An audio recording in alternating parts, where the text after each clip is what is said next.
The trailer still says Jim Keen.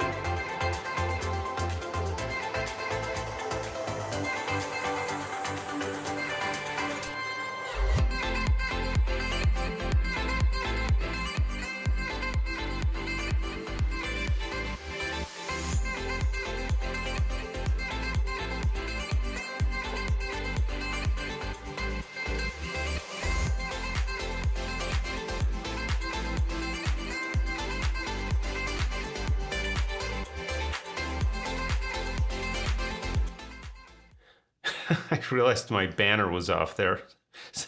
Jim Keen is not with us today. Somebody did not update the banner today. I think I got the rest of them all, but sorry about that. Was that what you were talking about? I couldn't hear you in the background, BJ. Yeah.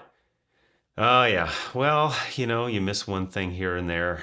Sorry, folks. A little different today. So, BJ, how you been this week? 2 weeks. We've been off for a week. Yeah, very good. We were back in the gym until yesterday at Green Bay, and they're headed to spring break this week. Kids are going all over the country, back to various homes to see family or to take vacations. Um, I forgot to mention last week when Jim was on, we have a player from Brazil who has a friend that plays for Montana. Jim Keen has two players from his program that just transferred to Montana. So Oh, we've wow. made this little sort of whole continent volleyball circle between the four or five of us. It's pretty crazy coincidence. That's great. That's really Yeah, it's great. pretty neat. It's the connections you make here that are great. It's kind of fun to see where they come from, and you never know. It's still likes to go back to my creativity professor telling me jump and the net will appear. You never know what'll happen when you go and take a little bit of a risk. So that's cool. So how are practices going? Great. You can almost see the improvement from day to day. We have a couple of freshmen who have made some big strides over the last couple of months. We're working hard with libros and defense to change a couple of things, update some things, and it's just neat to see them playing and having a good time participating, and getting after it. Learning some new things that hopefully we can apply next fall. Nice. Well, tell us a little bit about our guest for today so we can get started. Yeah, Anna Hogan. I was going to ask her if she remembered how we met. She is a local person here in the Sheboygan area. She lives in Kohler, and I think it was just through maybe one of her daughters, or not one of her daughter playing volleyball, and we just got to talking. And Anna's background, we'll let her describe where she's from and how she came up in volleyball. But it's a funny coincidence. We don't get many real big time sort of players in this area. Mm-hmm. So it was pretty neat to hear her story, and we played together some, open gyms or open beach mostly, a little bit of league, and then also coach together some as well locally. Nice. So yeah, it's been neat to have another person around here that's it's a pretty good volleyball background. Nice. Well, let's get her in here. Let's see if this will work for us. There you go. Good morning. Hi, hello, you guys. Well, Vijay, you do not remember how we met because in reality, it was over the beach volleyball league. Because when I knew that we're just about to move to Kohler, still living in Nebraska at that point, I made two phone calls. First of all, to school about my kids, and the second phone call, I was looking for a place to play for myself, and that was that Odyssey beach volleyball league, which at that point already started. And I just told somebody that if somebody is looking for a sub or a player, I'm available and I'm coming in June. And you were the one who emailed me back, and this is how we met. And then we Yeah, coached I remember together. that now. That's perfect. Awesome. It was So a Anna, tell us about your volleyball background. How'd you get into volleyball? When did you start playing and coaching? And just kind of take us through that so we understand who we're talking to. mhm. Well, from very young age, started playing volleyball in Ukraine, where I was born and raised. Um, Volleyball structure in Ukraine is a touch different.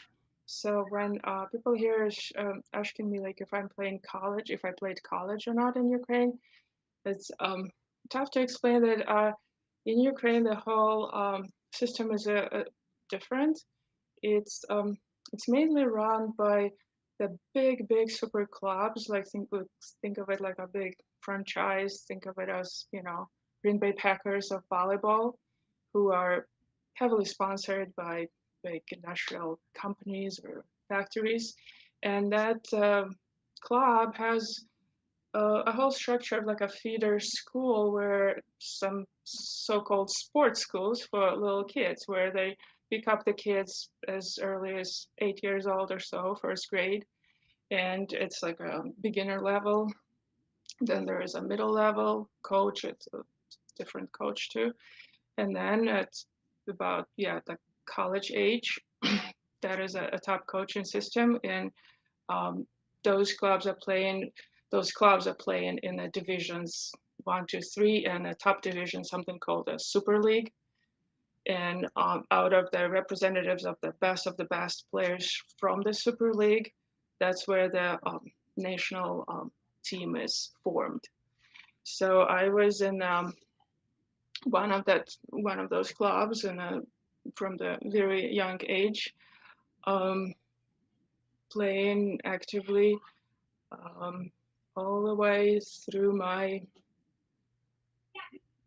college age, like about 15 and 16 years old. Um, at which point it was getting pretty intense because we we had to get like at least 8 travel tournaments throughout the school year, right? So and our summers are looking something like that. And I'm talking about this from the very young age, third, fourth grade. On the May 25th, we were when the school is over, we were packing our stuff and we were going for some sort. It's called like a sport camp, so it's like an overnight camp facility place um, that, where we stayed and practiced all the way till September 1st when it was time to go back to school. We were coming back home 2 times over the summer to, repack our stuff and visit our parents. And during that sport camp, we had about 4 practices a day, tournaments, competition. It was very, very nice. And, it was great in the terms of that it was truly like a sports school. It was not just volleyball. We had 2 volleyball practices a day, reality, but the other 2 was actually we had a specific coach for track and field. We had coaches for karate, believe it or not, who it was part of a volleyball program. We had coaches, gymnastics and all sorts of sports. So it was kind of like complementing the volleyball stuff. And yeah, it was great. I was thankful for that experience. But somewhere at the age of 15 and 16 years old, I made a choice to pursue a professional career rather than sport one. And I went to law school in Ukraine. And at that point, I paused the active volleyball, indoor volleyball, but I couldn't hide from it anywhere. And then eventually, of course, I played as a ringer in all sorts of schools and teams. And then eventually I switched to beach volleyball, which at that point were like truly like beginning of it in Ukraine at least. I know here in US it started much earlier because we were all watching those videos with Coach Kirai with his pink visor cap playing an AVP series. So I switched to a beach volleyball, and it was a hard switch. It took me quite a bit to understand that it is a different sport. It's not just playing the indoor volleyball on the sand. It's totally different. And at that beach volleyball career was going hard at the beginning, as I said, because of the switch, because I couldn't, understand that I have to change up quite a bit.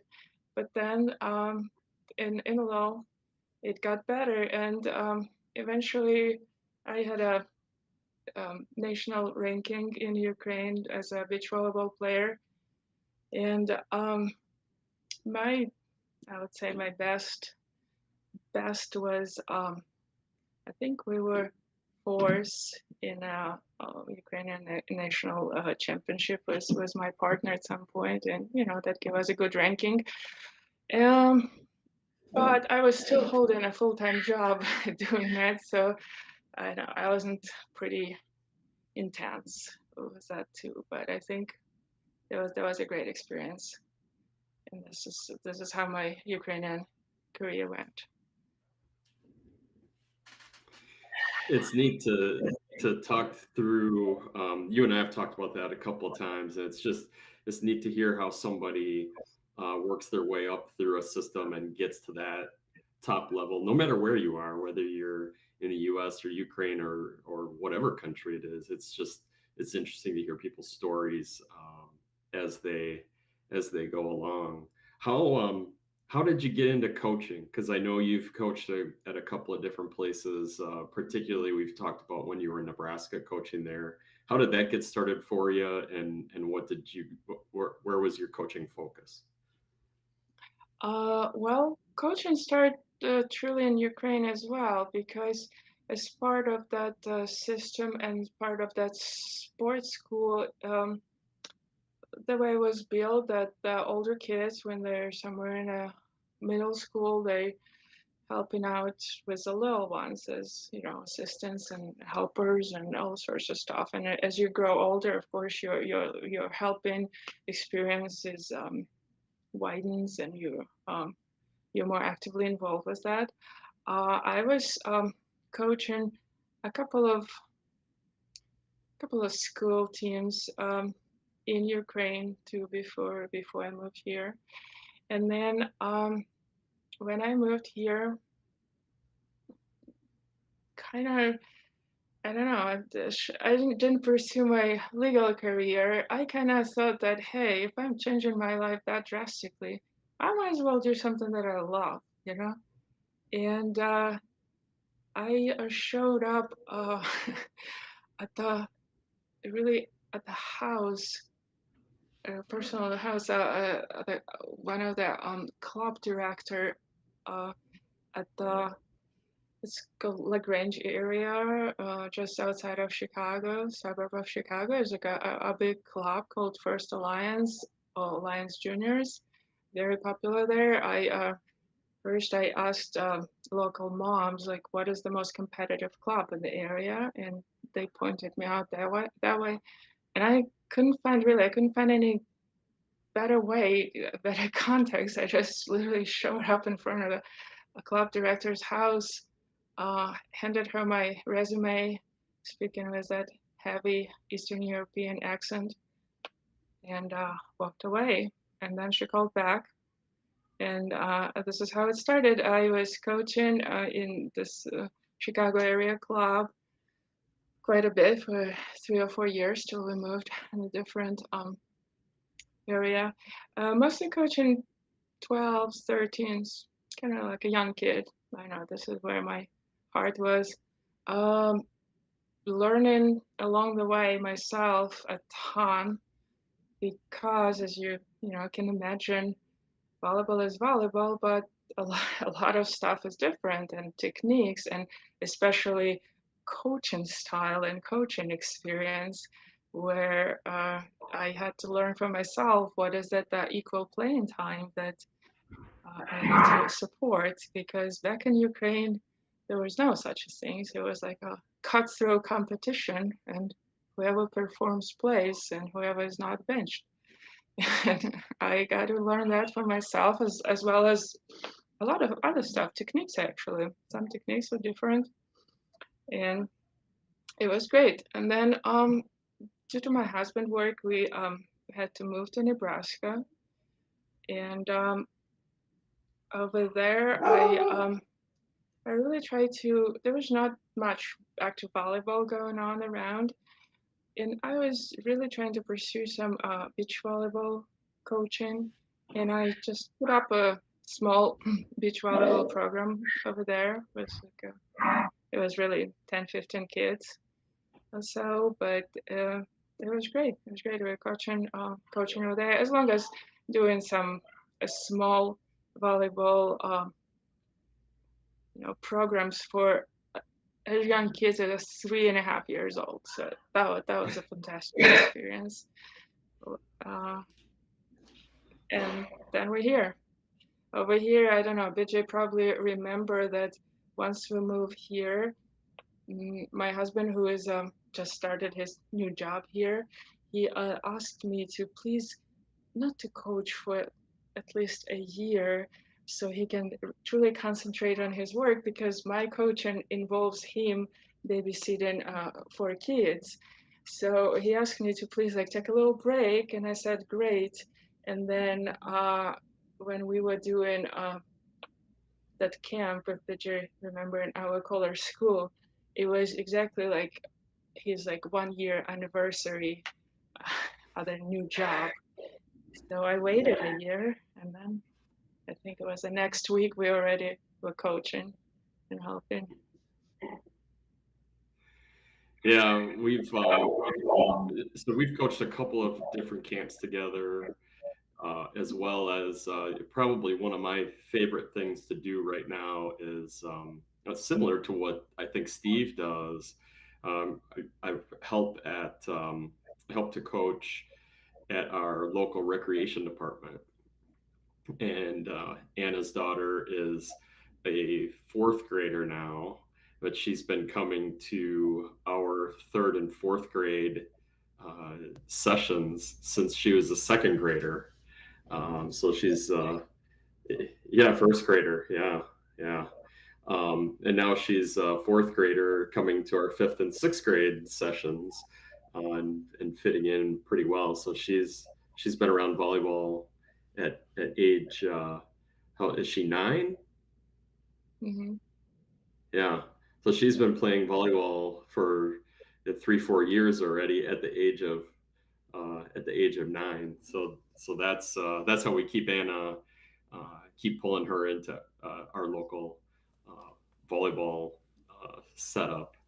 Um, Now, Anna, your mom still lives in the Ukraine, or was until just recently. You want to tell us a little bit about what she was going through and how she's doing now? Sure. Well, yeah, my mom lives in Kiev. Um, Comes visit me every summer or so. Yeah. And we've been watching this event since December, I would say, right? You guys all heard that. So we've been watching this. Excuse me, just a second.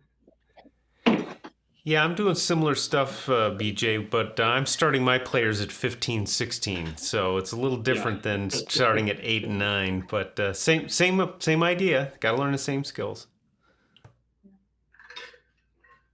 So back to the story, and Yeah. I was asking my mom honestly, begging her to come over since December of this year, in which she answered that she has nobody to leave her cat with, and also who on earth wants to come to Wisconsin in the middle of the winter. So we were still sitting and planning, and then I remember the day. It's February 24th. It was still actually for us. It was still February 23rd. It's an 8-hour difference when at 5 a.m. Moscow time, Putin proclaimed that he started a military operation in Ukraine. And then a couple of seconds after, I see in the social media people from big cities are saying about some explosions. And this is how it all started. It started with a bombing the airports, like every war does, right? And ever since that, we were it's a weird feeling. You're not scared. It's kind of like surreal. Your brain still couldn't believe that something like this could happen in the middle of a Europe in the 21st century. That you can see tanks going on the streets of the city where you were born and lived, and it's still you couldn't believe it. Truly, it's I think like a protection that your brain does, and ever since that. Obviously, the moment it started, airspace over the country is closed, so there is no more commercial airlines flying, and the airport is destroyed. And ever since then, I was trying to get my mom here. Um, I was lucky enough that she was able to drive with a family of her friends, another Anna with 2 kids, and a dog and a cat for that ride. So they actually were able to evacuate this way from Kiev the very last possible moment, because about 40 minutes after they crossed the bridge on the way out, that bridge was blown by Wow. Ukrainians specifically. They saw those trucks filled with explosion when they were passing by. So they were able to evacuate in a more western part of Ukraine. And from there, through the land border crossing, they went to Moldova, from Moldova to Romania by land, and then made their way out to Bucharest, from which my mom had her flight over here.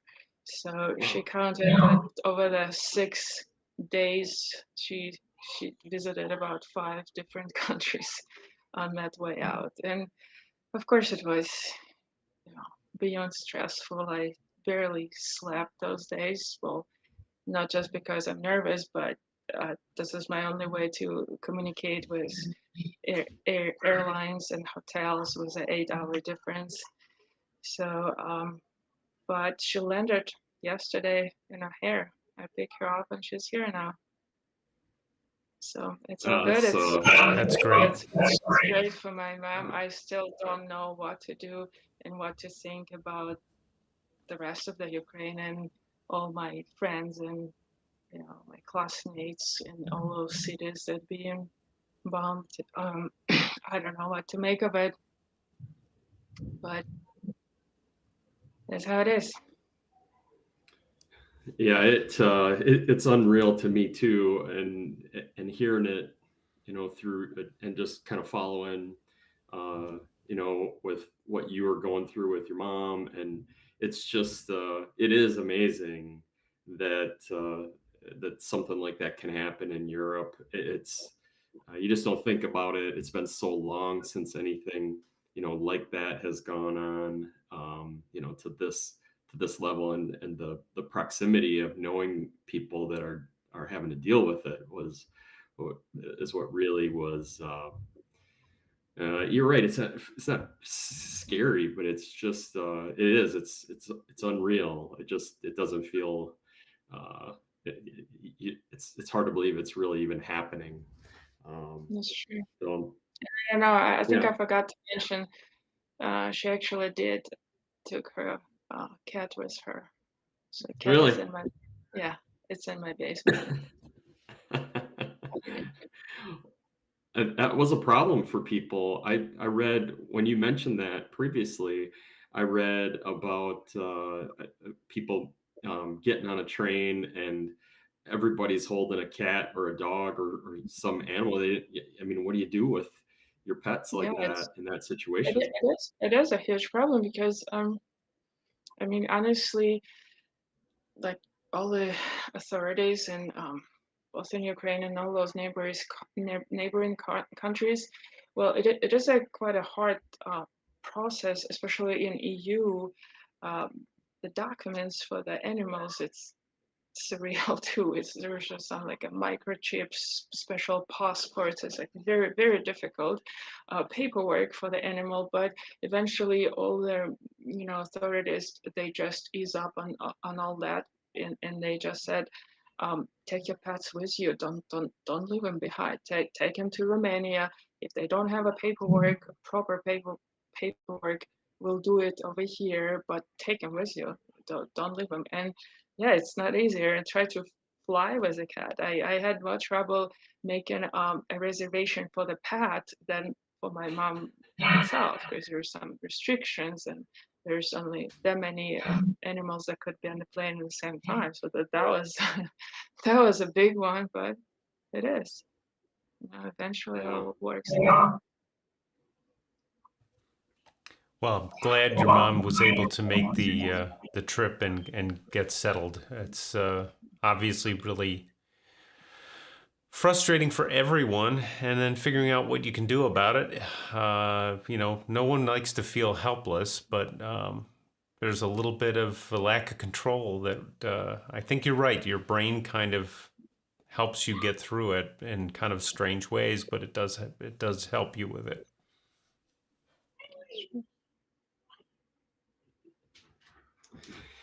Getting back to the volleyball, um, when you first came and you were going to work with our younger players, you brought in a huge sack full of the first touch volleyballs, the squishy ones. There, who were you working with that you had those? Because you had the ultralight ones, the ones that are almost Yeah, like balloons. yes, Yeah. that essentially like a balloon covered with clothes. Well, that was the volleyballs that I ran the program called just for the little kids, for those like 3.5, 4 years old. We call like a volley cups. Those are the balls that we used. So it is interesting. It's a very different experience, of course, because you have to keep those kids focused and entertained, and you have to have a lot of props. I had a major obstacle course with a little trampolines just to get them kind of run through it, and then focus on a little passing, which any drill cannot last more than 2 or 3 minutes. Otherwise, they loosen their attention and their interest. And yeah, with those balls, I could successfully pass. They very light. They can throw and catch. We allow them to. We did even play something like a tiny rallies, a volleyball rallies, where we could just, of course, make a smaller court, net all the way down as much as possible, and we allowed the setters, so the second contact, we allowed them physically catch that ball from their passer and then do a little toss, and the third ball is being passed. And we had the rallies like this, so quite impressive. So yeah, that was great. Boy, I could almost use that at my level. I have more guys what I call attack setting. So the hands are going to the ball, that never cushion it, just slap at it. And I mean, you get really used to this all day long. So the workarounds that I'm doing at that level is, one, we're teaching them, if you're not a setter and you're taking a second ball, use one hand. I don't care. You either use an underhand pass or use an overhand something with one hand, because if you put two hands up there, it's going to be this a lot. and then trying to get them to throw the ball. And I think throwing the ball is probably a better way to get them to understand that cushioning than some of the things we've been doing. So, of course, you get a bunch of high school guys now, they're, deep dishing and all that kind of stuff. But you kind of go with it, and gradually they figure it out. And certainly the refs figure it out for them a lot, so that's always good. But I like the idea of letting the setters throw the ball, because I think that teaches a much more natural control of the ball, which is what they're going to need when they really do it with the more the more real, at least the first touch ball, or the lights and those kinds of things when they get older.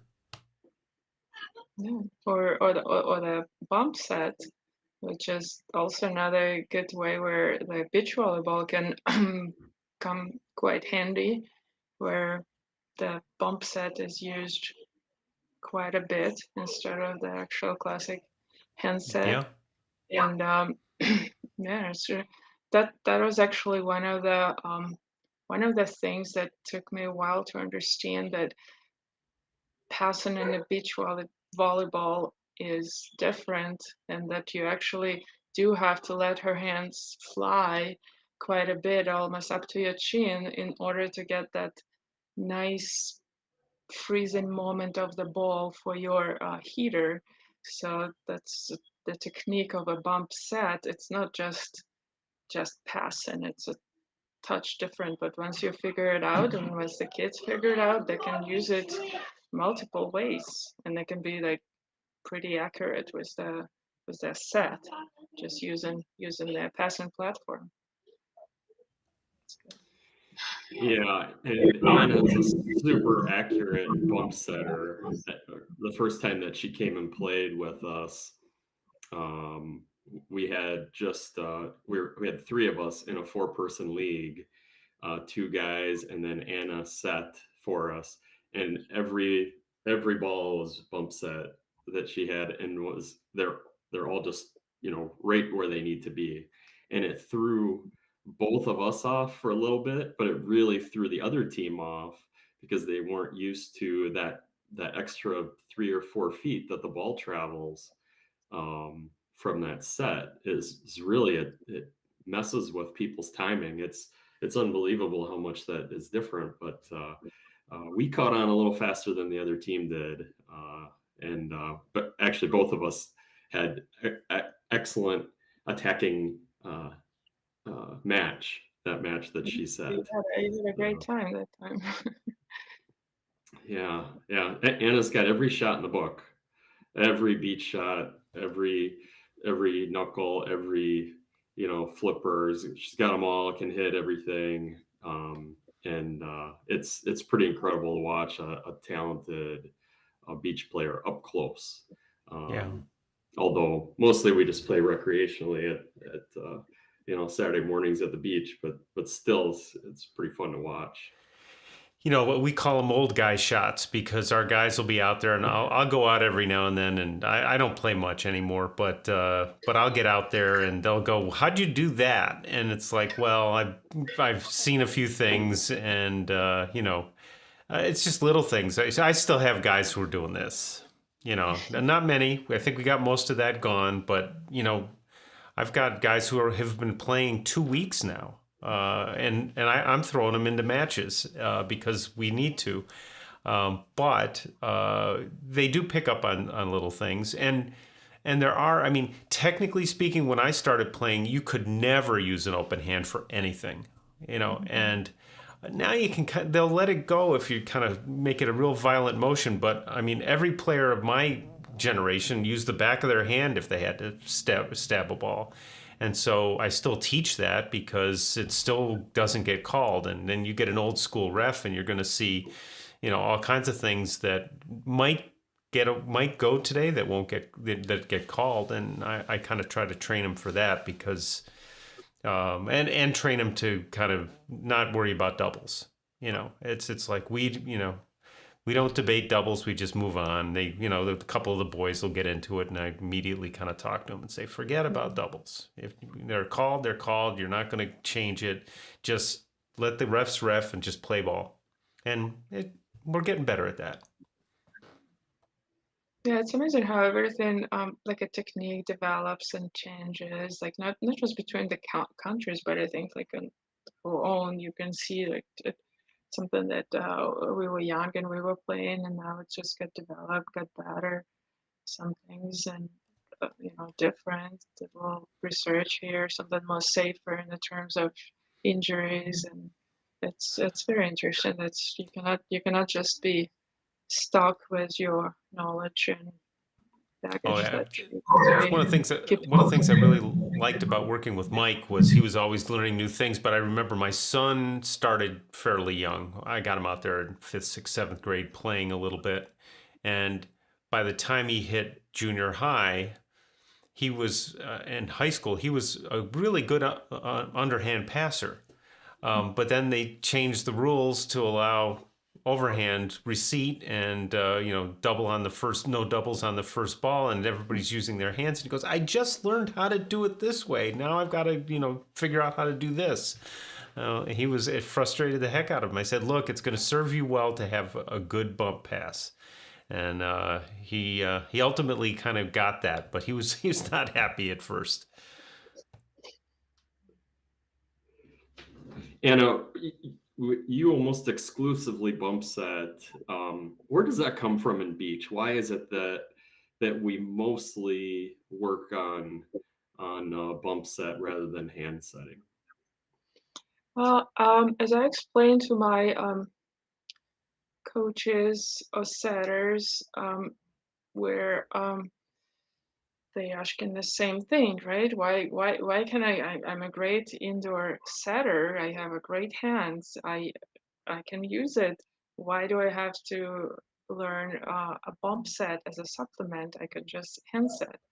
And the way I explain it to them, well, first, historically, beach volleyball was very strict um, about the handset.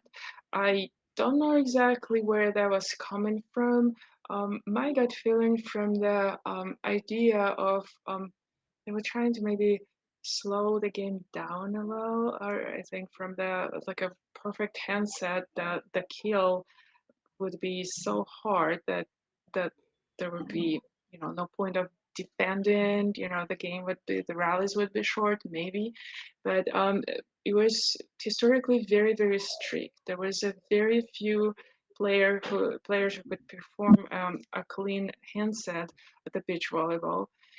And the way I explain it to my setters as well is, even if you have a perfect hands and you perfectly position under that ball for your handset, it's beach, it's open air. The ball would move on you uh, in the tiniest direction, and your handset is not perfect anymore.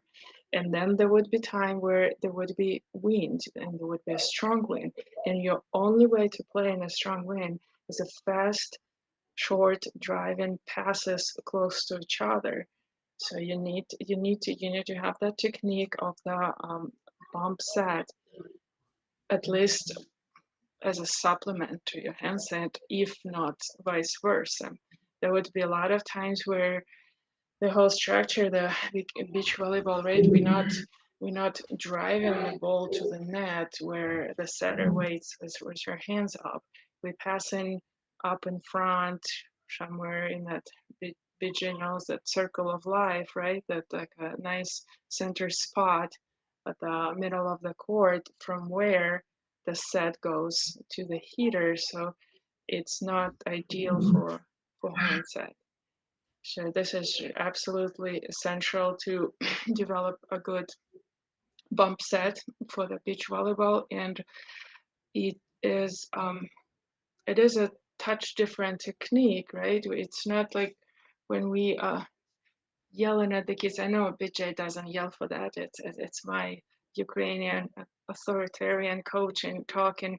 We yelling at the kids for swinging their arms indoors, right? When they play, we keep on telling them that they have to use their legs a little more, right?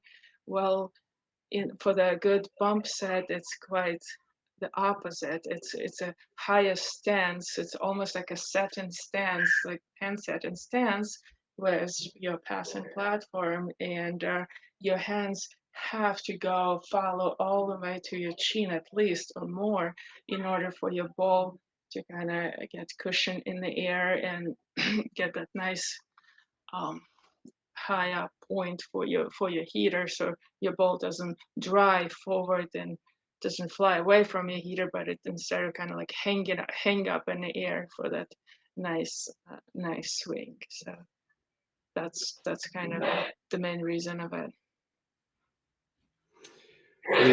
We have a player from Brazil, and she said to us that, that the focus in Brazil is almost all on bump setting for liberos and defenders. That's what they do, Indoor or indoor, outdoor? outdoor. Indoor and outdoor and the beach? Yeah, both. Yeah. Our coaches have been encouraging her to handset more, but she's actually far more accurate with her bump set because that's what she's been doing her whole life. She can put, over her shoulder, over her head, backward, not looking. She can put that ball exactly where she wants to. I think it's probably a skill that we could use a little bit more work on indoor. That's true. Yeah, but you also have on the indoor side right now, at least what I'm seeing at watching the higher levels, not where I coach, but we're working on it. But I see a lot of emphasis. In fact, I've seen some on VCT some criticism of coaches who don't teach jump setting off of a one right foot launch, footwork right now. And I see it mostly on the girls or women's side. It's become the thing right now, or one of the things. And I'm like, what is it? I mean, I understand if you've got to go a long distance and you need to pivot, it helps you square up. That's great. Mm-hmm. But they're doing it on every touch. And I'm like, why is that again? And I could, I have been argued out of my position many times. Marwan does a good job of that, in fact. But at least ask the question, what is it you're doing that for every time? I'm kind of wondering. What's your take on it? Well, yeah, that's interesting. That's part of what I'm saying is that the game develops, and there's always some new ideas, and some of them work, and some of them the time will show they might not, right? And as you can see, like there is a point for that technique. There is essential where it's very essential, but to teach it to just an every touch, that might be interesting. That might be an overkill. I don't know. I think diversity in all technique, that would be probably kind of the best approach, because I don't think this like my way or the highway works with anything. It's honestly, we had it also back in Ukraine. Our coaches were also like trying to improve things and try to figure out something new. And well, as an example, my club particularly, they were really great with all this like a tempo shots, very fast shots, sets, and a very like they were emphasizing on a very quick, fast play. And at some point in our career, they were actually teaching us and really emphasizing that for our approach for the attack, we literally were not using arm swing. We actually had our hand already up and we're running to the nets with the hand up, and then the setter would just see your hand and sets right into it, and it comes very fast. So we were literally doing all approach for the attack with our hand already up and ready to spike, which, well, at some point it works when you have a very good setter, but at some point, gosh, you do need that swing, to get your height, to get your.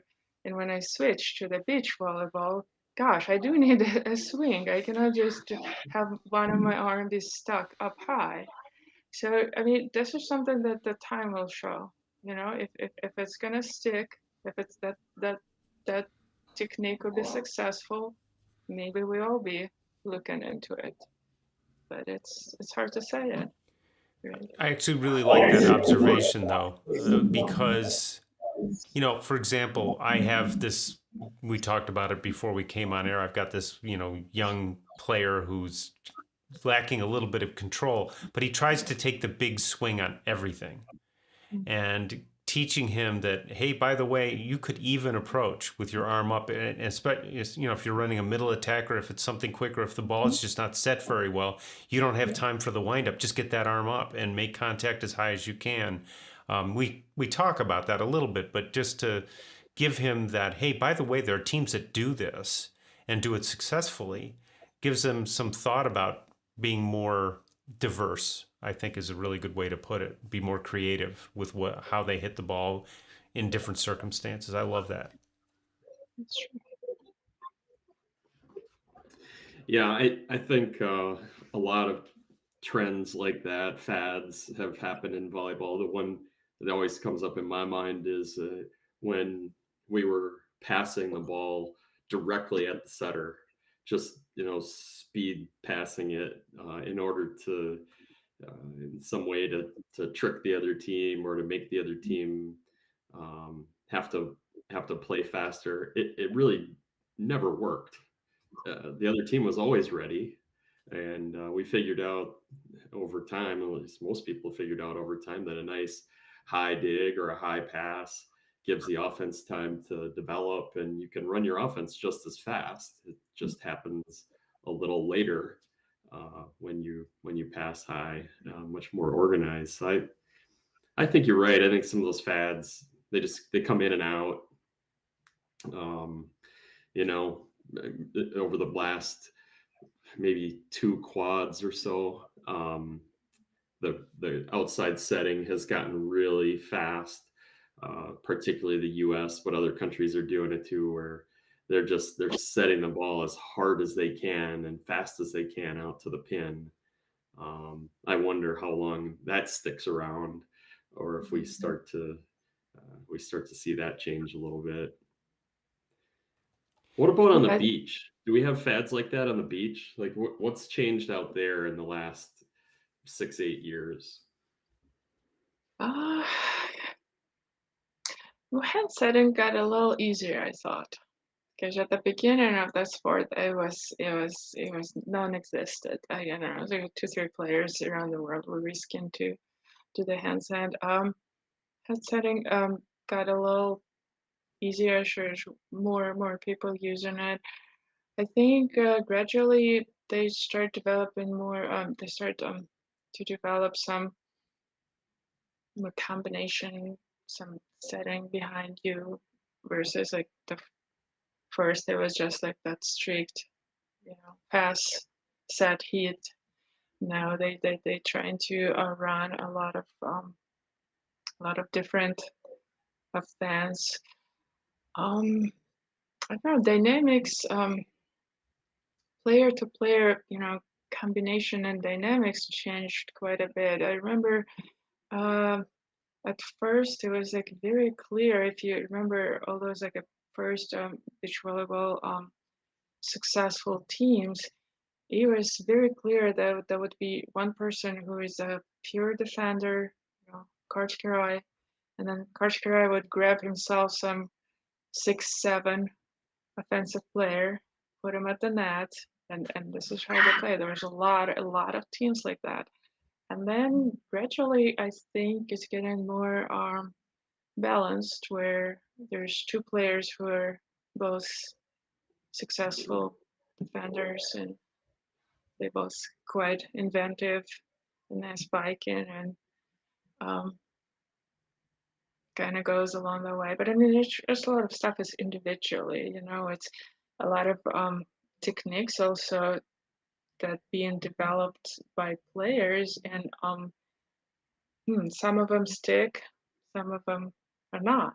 Right? There's a lot of Brazilian players who were using hokey And then eventually they figure out that with the thumb, they can give like a little direction to the ball. So it turned in like a real classic pole pinch or something different. And well, that eventually was called as illegal because it's just too much of that directional movement there.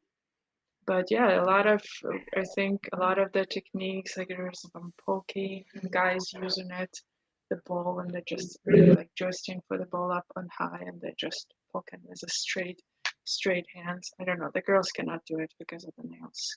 That's the guys' stuff. That's just getting developed. We seen that indoor with the deep push shot that's gotten a little out of hand, or in hand, I guess is a better way to put it.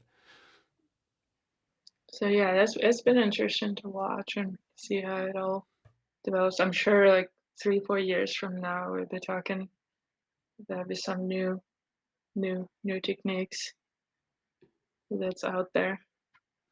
I remember going to a coaching clinic. It's almost 20 years ago, and Liskevich was wondering when the sky ball serve and the ultra high outside attack was going to come back, because he said it's so hard to time that ball that it's hard to time the block on that ball too. And I'm like, well, interesting thought. Hasn't happened yet, but give it another decade or so, maybe it'll happen. Yeah, sure. Well, Steve, we're starting to get close to the end of our hour here. Yeah. Did you have any sort of last thoughts or? I think a couple things. One, I really like that, it's great to get another perspective, and it's also great to get a beach perspective. It's kind of like when Lauren was with us and we were talking about sitting and some of the things you can learn in indoor from the sitting game. It's not as structured. It's more athletic in some respects, and it's more creative because it has to be. And then learning from beach as well, and to get Anna's ideas about kind of how that works. And then, the obvious political discussion, or you can't even call it political, because in politics people will at least talk about things, but those things kind of trump all of this stuff we're doing. But it's kind of nice to have the stuff we're doing as a distraction, and maybe a world where things can be a little bit more cooperative. But that's about all I've got, other than Anna. Thank you very much. I've really enjoyed you've got me to think, which is what we like to do here, is to get people think some things I might be able to bring into my gym and use with my guys. Well, thank you guys. Thank you guys for having me. It's been a pleasure. Yeah, thank you very much. It's great to have you on, and we'll see you Monday night. Oh, yeah, I guess we'll see you Monday night for Rec. Okay. Oh boy. Well, have fun with that. And I'm trying to. Our rec team, just 3 of our players decided to go on to play in another league. So I've been charged with finding another guy. I think I found one. He used to play for us, and it's like, you're 6'4" and you've played.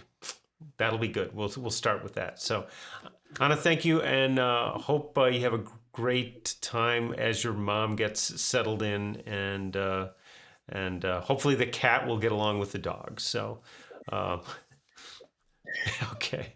Well, have fun this week at your tournament, and I'm gonna hit our outro, and you can hang in the green room afterwards if you like, and we'll see you later.